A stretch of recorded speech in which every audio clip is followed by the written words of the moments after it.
Hey everybody, good morning. I want to show you something that was on Margot's Facebook page, and it took me a second, and it is really pretty darn funny. So none of us will relate to this.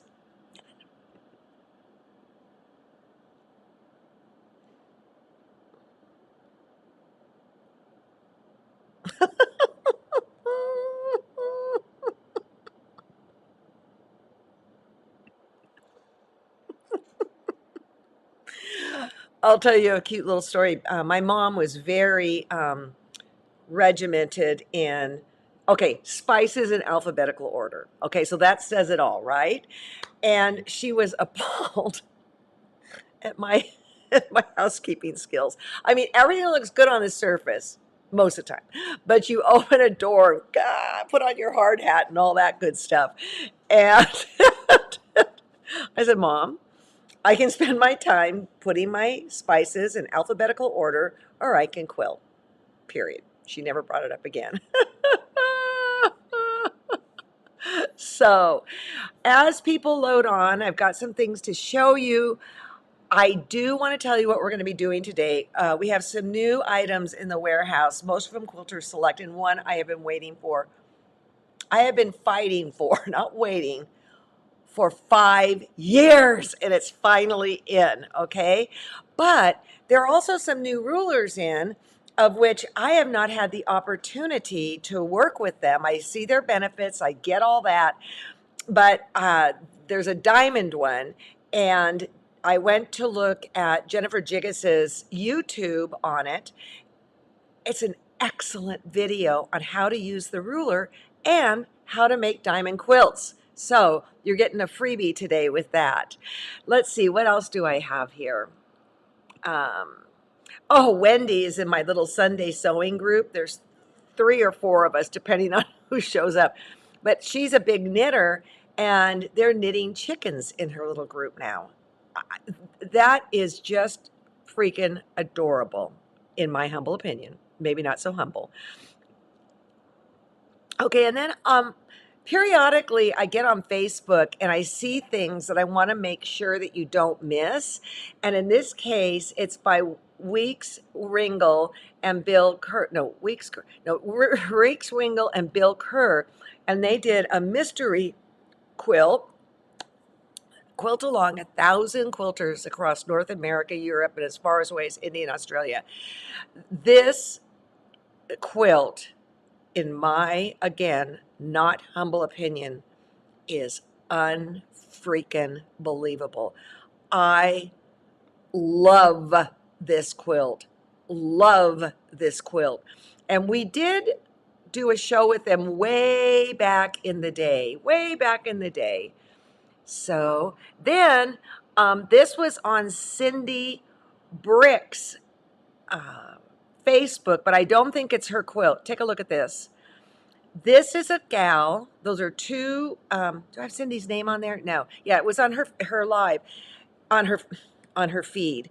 Anyways, these are all 1-inch squares that we would ordinarily discard. And this person, I'm guessing it's Bente. I'm guessing it's her. It's she, he. I can't tell by the picture. This is extraordinary. So just think of all those little 1-inch squares you have and what you can make from them. This brings saving fabric to a whole nother level. Fun. Okay, and then this.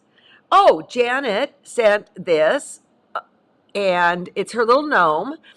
I'm going to show you mine, and we will get back to this as we all finish it up. I'm going to show you how I did the backing and all that good stuff. But there's her little gnome. And then this one is Suzanne, and Suzanne did hers. It's on wool, but she used oak shock cottons. I love the gnomette. Let's take a look at her up close. Look at her little gnomette. And I found this on our forum. And when you put things on the forum, I go and check it out. So I believe Helen asked how she did the braids, and I can't remember what she said. But I love the little roundy nose. It's so cute. So cute. And then here's Suzanne again. There. So feel free to, mix fibers and all that good stuff. Okay, let me talk about Dee right now and what she's going to be embarking on next with you people. She has a retreat this weekend, but she's still going to do a live. And at her retreat, she has a secret project that, and actually Kristen, who works with us, is going to the retreat, that she will reveal on Saturday and teach us her secret project. So I don't know if she's going to do it from the retreat, if it's going to be a pre-record or whatever, but I know it's going to be good. So if you can't go to her retreat, this is really super fun. The next quilt is going to be Desert Windmills. I love this quilt. And by the way, Kristen, who's on, I love this beauty shot that she got of it. So here is the fabric. Well, forget that. Let's just look at the fabric for real because I have it here. Okay. Wait, don't go away, Mr. Gnome. Here we go. Okay, I'm going to pull it out of here. I adore, and I guess the pattern comes with it. And I wouldn't be surprised if we didn't have it in the store too. Let me pull this out. I may buy this kit, period, because the colors, this is just, in my book, spectacular. The mix, the fun. If you've ever been shy about doing crazy fabrics together, this is your chance, and you will end up. Look at these. Kristen, you did a good job. Wait, is that the same as that? You can hear my little buddy. Oh, no, one has a beige background. Okay. Let me lift these up. I mean, these are spectacular, people. Can you hear my buddy? I said, how can I get my cat to stop talking? And the advice was, stop talking to her. There's some Tula. Just a wonderful mix of fabrics that you will be playing with. And I believe the kit is just under 100, but don't hold me to it. Again, let's look at the quilt. You can see my buddies here. Toot toot, kitty. Yeah, it's a winter chicken dinner. Okay, so that's the first thing that's in the shop that's brand new. And now, let me get back to myself. And I want to talk about the first product that's coming up. It's called Sticky Select Sticky Tearaway. And I'll show you how you use it and why you want it, etc. Bottom line, it's a fusible that you can kind of remove most of it, so that like if you're doing layer upon layer upon layer, of applique, you can get rid of it so it's not super stiff. But the thing about this product is that, well, let's take a look at this. I've got, oh, look at that one. You can hear my buddy. Desert wind. Okay, you know when you, okay, this is my son-in-law. This actually goes with the story. This is my son-in-law. He wanted to learn to quilt. So he came over. He wanted to be in the magazine, actually, to be exact about the whole thing.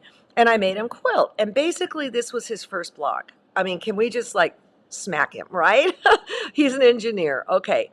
But then his grandma and mom were really big in DAR and CAR, and he wanted to make an eagle quilt. In fact, Rob Appel's pattern of an eagle quilt, and it's all fused. Okay, so this was back before any of the QS things were there that we could use. Look at that. Isn't that great? Grandma loved it. And so it was layer after layer after layer after layer of fusible, and you could almost stand the eagle up by its tail and it would stand up, all right?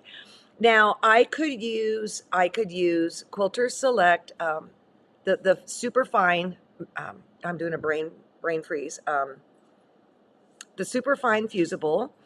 Or if you know that the quilt is going to be supporting a ton of stitches, this is when you would go with the sticky tearaway. Okay, so here is what it looks like. Before I show you how to actually works for quilting. It's also great for machine embroider. It can support up to 10,000 embroidery stitches. And it's great for little itty bitty things you might want to embroider. I thought of this quilt in the warehouse that hangs where Suzanne worked, Julie works. And it is flower power. It was made by somebody else. I'm embarrassed to say, I can't remember who. I forget. I should have asked Suzanne before. And I said, and the thing with this quilt is it's super heavy because it's layer after layer after layer after layer of the fusible we used all 10 years ago.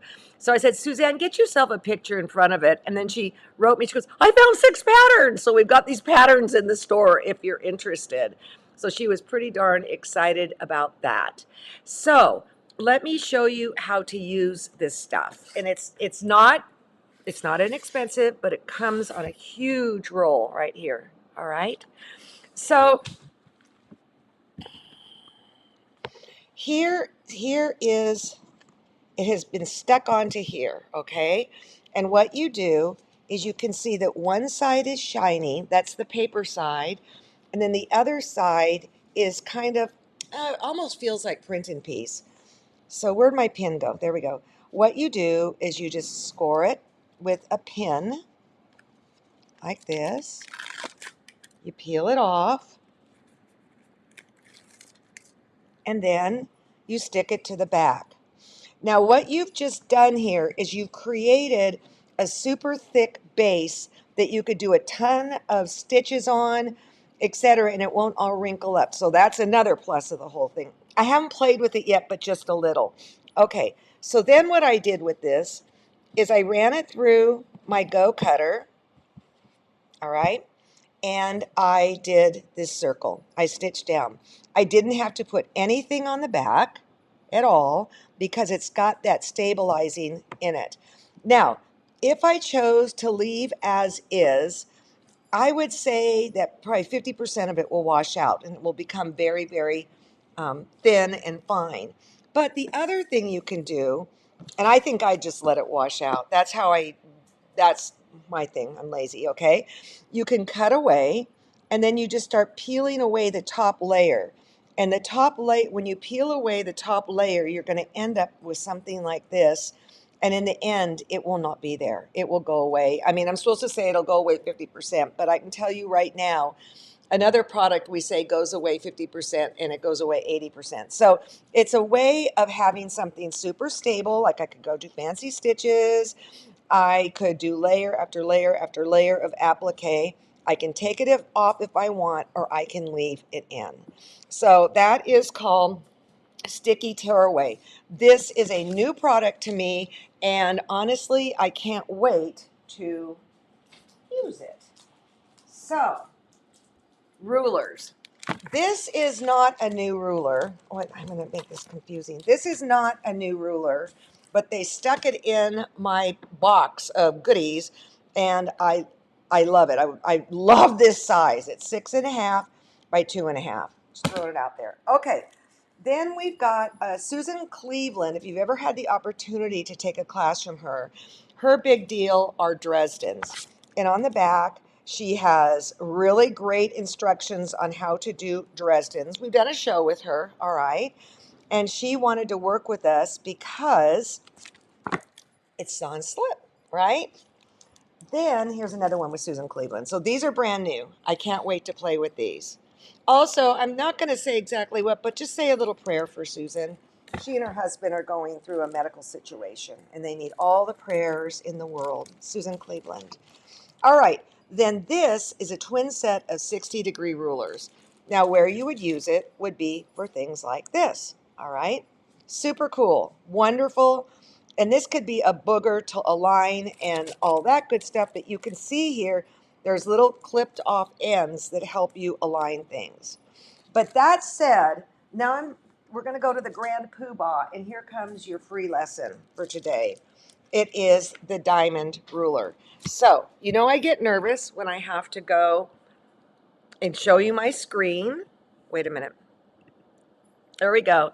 And it's about a 10-minute video, and I sat riveted the whole time because I've never made a diamond quilt before. And I'm not afraid to do it at all now after watching what Jennifer did. Kitty, kitty. Okay.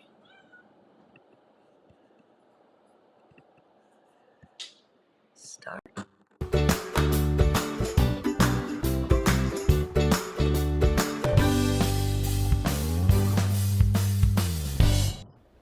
Hello everyone, I'm Jennifer Jiggis with Quilter Select, and I want to share with you some information on our 60-degree ruler.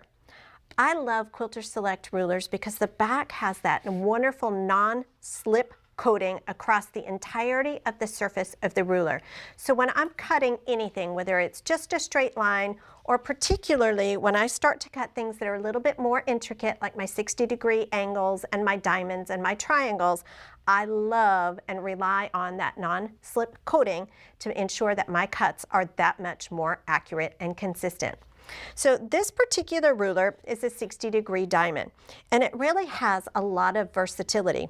You can use this ruler to cut diamonds that are all the way up to a height of about 12 inches finished. You can also use it to cut half diamond units, and you can use it to cut 60-degree triangles if you're so inclined. For the purpose of this video, we're going to be looking at what the ruler is designed to do first and foremost. And in future videos, we'll take a look at some tricks that the 60-degree diamond ruler does. So as we look, you'll see that there are markings down through the ruler to indicate a variety of sizes of diamonds. Now, when you're cutting your strip sets for your diamonds, you need to determine what size diamond you'll be cutting. So for this particular exercise, or this particular video, we are starting with a strip set that is 3 inches. So our finished unit will be 3.5 inches wide. So what we're looking at is this dimension here. Now, if you are simply playing with some scraps and looking at putting together something beautiful with diamonds, then this number is not going to be so important. If you are following along with a commercially written pattern, then they'll tell you what size strip set to start with in order to cut your diamonds. Now, the other feature of this ruler that I particularly like is that the end has been squared off so that when we're ready to join all of our little diamond units together, we're not going to end up with excessive bulk in those areas where we have the joins. All right, so I have my strip set cut. I'm going to place it on my... Drinking coffee every day didn't work for me, but I couldn't figure out why until I went from 184 to 123. I was doing everything right. I just needed a little tweak to one thing. So this is the simple method that has helped me drop close to 61 pounds since September. I kept it to myself for a while.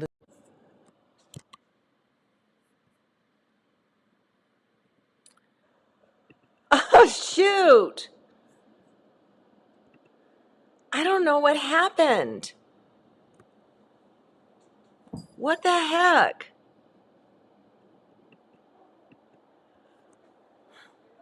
What?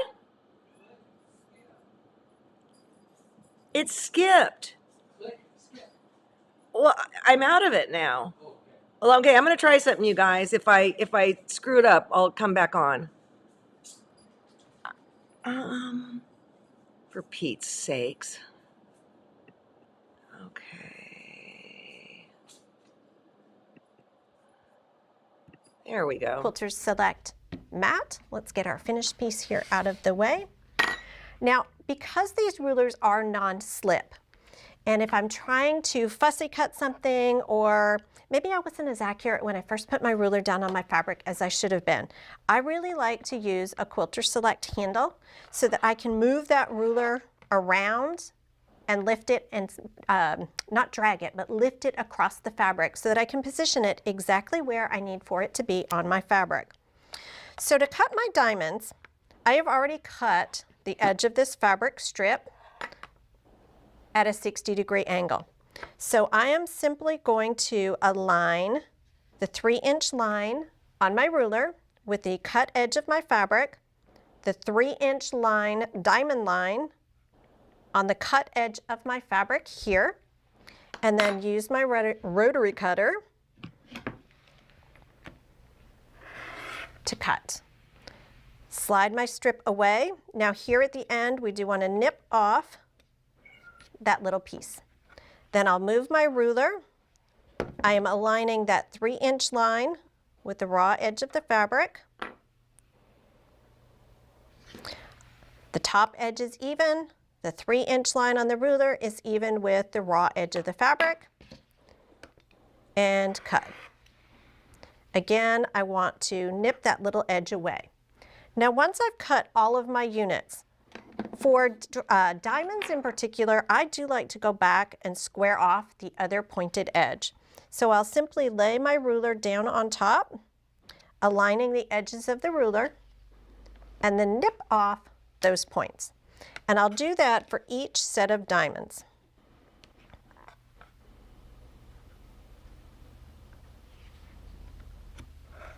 Again, this is simply to eliminate bulk when I get ready to join the diamonds together. Now, if you're following a commercial pattern, it's going to give you some very specific direction as to what you're stitching and in what order that you're stitching. As a general rule, when we get ready to sew our fabrics together and we get ready to join diamond units, we're going to be doing this on the diagonal. Okay, so it's going to be an angled strip set versus a straight across strip set. So the first thing we would do if we were stitching together something like this is I want to create my first diamond so that I will then work my way diagonally with the next diamond and the next diamond and so on. So let's make this a little bit more interesting than just having two fabrics that are the same. And let's cut one more strip set. This is going to be a very blendy type of a project here today. So let's start by cutting our angle on the one side.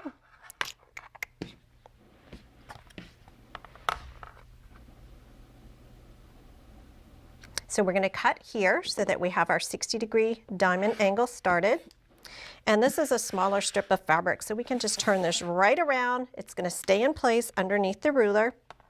We want our 3-inch line on the ruler aligned with the raw edge of the fabric, the 3-inch diamond line over here on the other end, and we'll clip.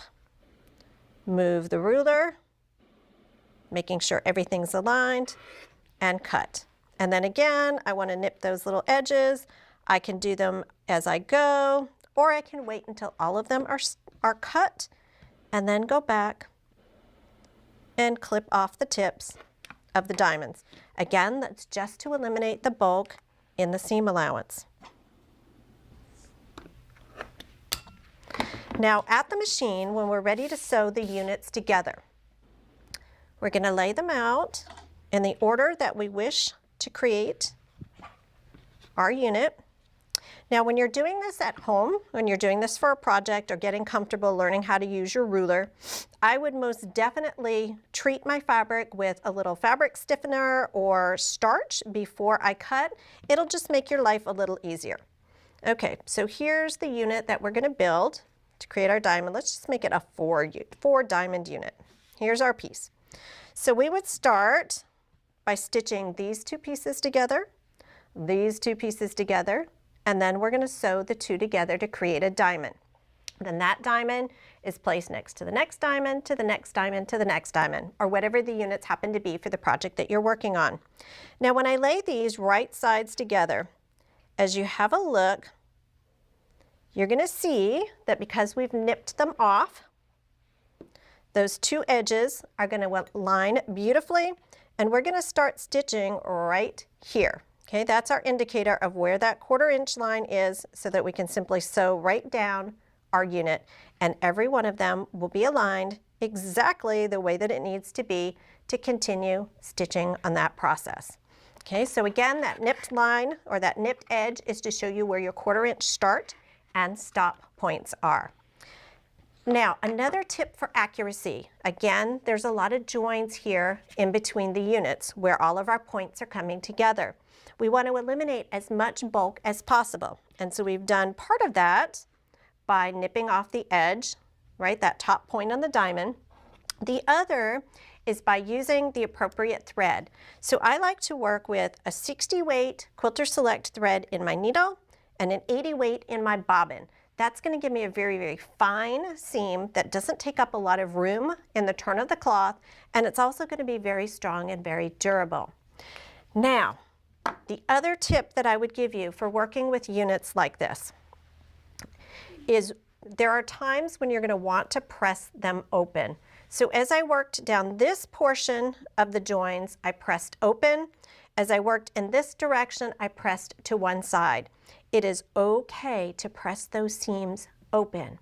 The one thing to keep in mind if you are pressing your seams open is when it is time to do your final quilting, just keep in mind that you're going to need to do more than simply stitch in the ditch, because then you're going to be stitching through those open seams.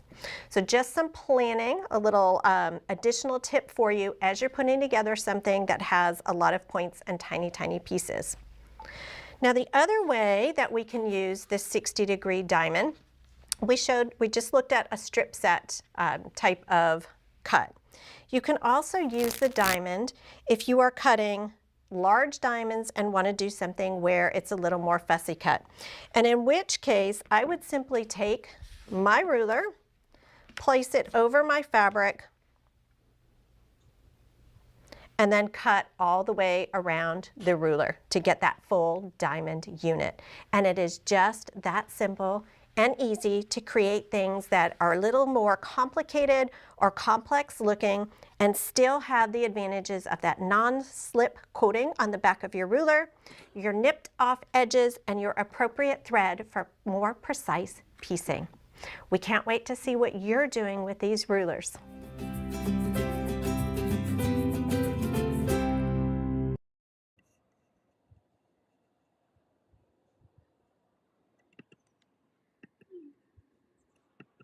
I'm trying to get back.